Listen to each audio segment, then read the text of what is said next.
मैं doctor Suneet Meel, assistant professor, government college Hamirpur.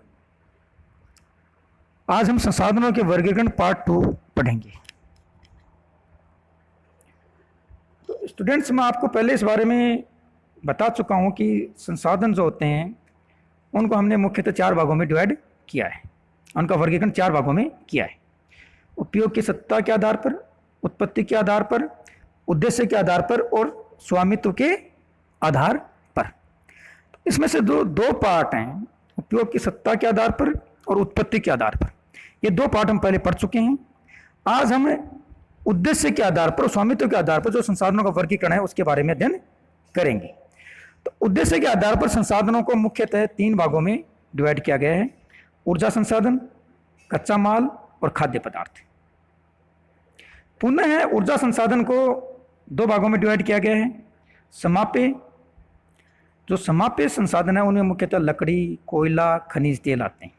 दूसरा असमाप्य संसाधन, ऐसे सीमित संसाधन, जिसमें वायु, जल, सौर ऊर्जा शामिल है। कच्चा माल जो है उसको हमने पुनः 3 भागों में डिवाइड किया है। पहला है खनिज पदार्थ, यानी कच्चे माल के रूप में जब खनिज पदार्थों का उपयोग किया जाता है, जैसे लोहा है, तांबा है, सीसा है, जस्ता है, बॉक्साइट है आदि। फिर यदि कच्चे माल के रूप में वनस्पति पदार्थों का उपयोग किया जाता है, वनस्पति को हमने 2 भागों में डिवाइड किया है: प्राकृतिक वनस्पति और कृषि। यानी इस प्रकार की वनस्पति जो प्रकृति में अपने आप उगती है, यदि उसका कच्चे माल के रूप में उपयोग किया जाए तो उसे प्राकृतिक कहते हैं। और यदि हम खेती करके खेतों के अंदर जो फसल लेते हैं उसका यदि कच्चे माल के रूप में उपयोग में किया जाए, जैसे रबड़ है, गन्ना है, कपास आदि, तो उसे कृषिगत वनस्पति कहा जाता है। तीसरा है, उसके अंदर है पशु, पक्षी, मनुष्य, जीव जंतु आदि। यदि इनका कच्चे माल के उपयोग में किया जाता है तो ये हमारे कच्चे माल के तीसरे वर्ग में शामिल किए गए। उद्देश्य के आधार पर तीसरा वर्ग है वो है खाद्य पदार्थ।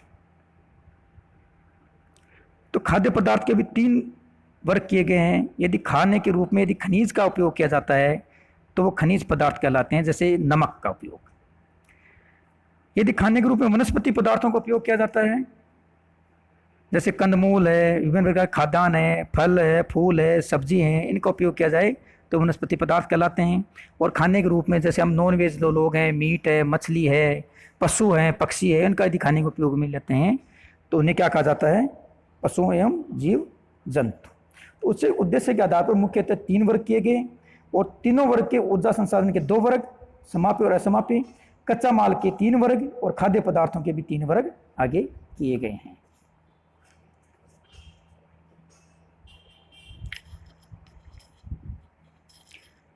तो पहला है ऊर्जा संसाधन। ऊर्जा जो संसाधन है उसके में 2 वर्ग किए गए। एक तो समाप्य, यानी यदि हम ऊर्जा ऐसे पदार्थों से प्राप्त कर सकते हैं जिनको एक बार उपयोग में लेने के बाद में वो समाप्त हो जाते हैं, तो वो समाप्य वर्ग में शामिल करते हैं। जैसे हमने स्कूटर में पेट्रोल डाला, कुछ दूर चले और पेट्रोल खत्म हो गया। ऐसा तो नहीं है कि वो पेट्रोल हम लगातार काम में लेते रहे, एक बार डलवाने के बाद में हजारों साल तक चलता रहता है। नहीं, खाना बनाने के लिए प्राकृतिक गैस का उपयोग करते हैं। एक बार सिलेंडर लगाया, खत्म हो गया, दूसरा चेंज करना पड़ता है। ऐसा तो नहीं है कि वो सिलेंडर एक बार लगा दिया जिंदगी भर चलता रहता है। तो ये सब ऊर्जा के संसाधन है, लेकिन इनको एक बार उपयोग में लेने के बाद में ये समाप्त हो जाते हैं। लेकिन कुछ ऐसे भी ऊर्जा के संसाधन हैं जो असमाप्य हैं, जैसे प्रकाश ऊर्जा। फोटोवोल्टिक सेल के अंदर हम प्रकाश को ऊर्जा के रूप में बदलते हैं। आज यदि हमने प्रकाश ऊर्जा बना ली तो क्या कल नहीं बना सकते? सूरज तो रोज उगता है।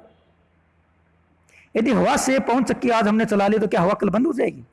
नहीं बंद होगी। कल भी हवा चलेगी तो कल भी पवन चक्की का उपयोग अपन लोग कर सकते हैं। यदि आज ज्वार भाटा से हमने ऊर्जा बना ली तो क्या कल ज्वार भाटा आना बंद हो जाएगा समुद्र में? नहीं होगा। कल भी ज्वार भाटा आएगा तो कल भी हम ऊर्जा बना सकते हैं। यानी ये ऐसे संसाधन है जिनको एक बार उपयोग में लेने के बाद में दोबारा उपयोग में लेना संभव है। कई हजारों साल तक हम लगातार इनका उपयोग करके ऊर्जा का निर्माण कर सकते हैं, इसलिए ये असमाप्य संसाधन कहलाते हैं। तो वर्तमान समय में जैसे जैसे ऊर्जा की मांग बढ़ रही है वैसे वैसे इन संसाधनों की जो असमाप्य संसाधन है उनकी मांग बढ़ती जा रही है और लगातार तकनीकी विकास के द्वारा इन संसाधनों को मनुष्य उपयोग में लेने के लायक बना रहा है।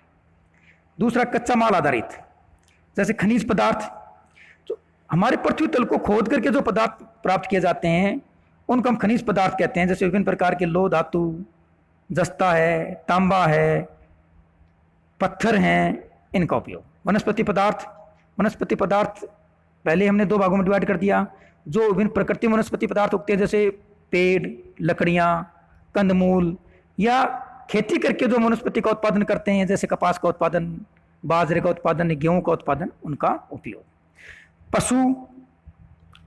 पशुओं से कोई भी कच्चे माल के रूप में उपयोग में लिया जाता है, जैसे इनकी हड्डियां उपयोग में ली जाती हैं, इनके नाखून उपयोग में लिए जाते हैं, चमड़ा, जूते बनाने के लिए इनका चमड़ा उपयोग में लिया जाता है, इनका मीट खाने के लिए काम में लिया जाता है, इनकी चर्बी काम में ली जाती है, इनकी जो सिमूर होता है, जो उनके बाल होते हैं, वो बालों का भी हम कई प्रकार के कार्यों उपयोग में इनको लेते हैं। तो ये है हमारा कच्चे माल आधारित संसाधन। तीसरा है खाद्य पदार्थ। तो खाद्य पदार्थ को तीन भागों में बांटा। खनिज, हमारे भोजन में अधिकांश चट्टानों से प्राप्त नमक समाहित है, यानी समुद्र ये पानी से हम नमक का प्राप्त करते हैं। सेंधा नमक हमें चट्टानों से प्राप्त होता है। इसके अलावा हम कई प्रकार के फास्फोरस है, लौह धातु है, ये हमारे काम में आती है। हमारी जो आरबीसी होती है उसका लोहा मुख्य अंश होता है। तो कई प्रकार के प्रकृति में पाए जाने वाले खनिज पदार्थ है, उनको मनुष्य अपने खाने के रूप में उपयोग में लेता है। वनस्पति पदार्थ, मनुष्य सीधा ही सब्जी, विभिन्न प्रकार के फल, फ्रूट, कंदमूल को खाने के लिए काम में लेता है और हमेशा से लेता रहा है। पशु एवं पक्षी, जीव जंतु, पशुओं एवं जीव जंतुओं से प्रमुख गौण उपजें प्राप्त होती हैं, जैसे मुर्गी पालन है, मधुमक्खी पालन है, मत्स्य पालन है, आदि से भी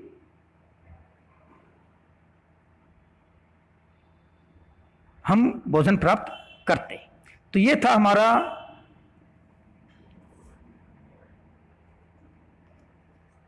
उद्देश्य के आधार पर संसाधनों का वर्गीकरण।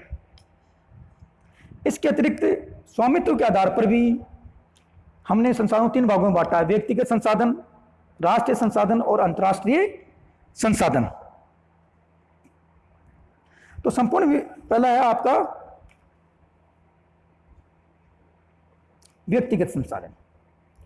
तो व्यक्तिगत संसाधन के अंदर किसी व्यक्ति की निजी अचल और चल संपत्ति जो होती है उसके व्यक्तिगत संसाधन होते हैं। हमारा मकान हमारा संसाधन है, व्यक्तिगत संसाधन है। हमारा जो घर में खेत है हमारा व्यक्तिगत संसाधन है। जो कार हमने खरीद रखी है वो हमारे व्यक्तिगत संसाधन है। यानी मनुष्य की निजी अधिकार के अंतर्गत जो जमीन जायदाद जो होती है, चल अचल संपत्ति होती है, वो उसका व्यक्तिगत संसाधन होती है। इसमें पारिवारिक संपत्ति, भूमि, भवन, जो उसके पास में नगद राशि होती है, उसका खुद का स्वास्थ्य, चरित्र आदि उसके व्यक्तिगत संसाधन है।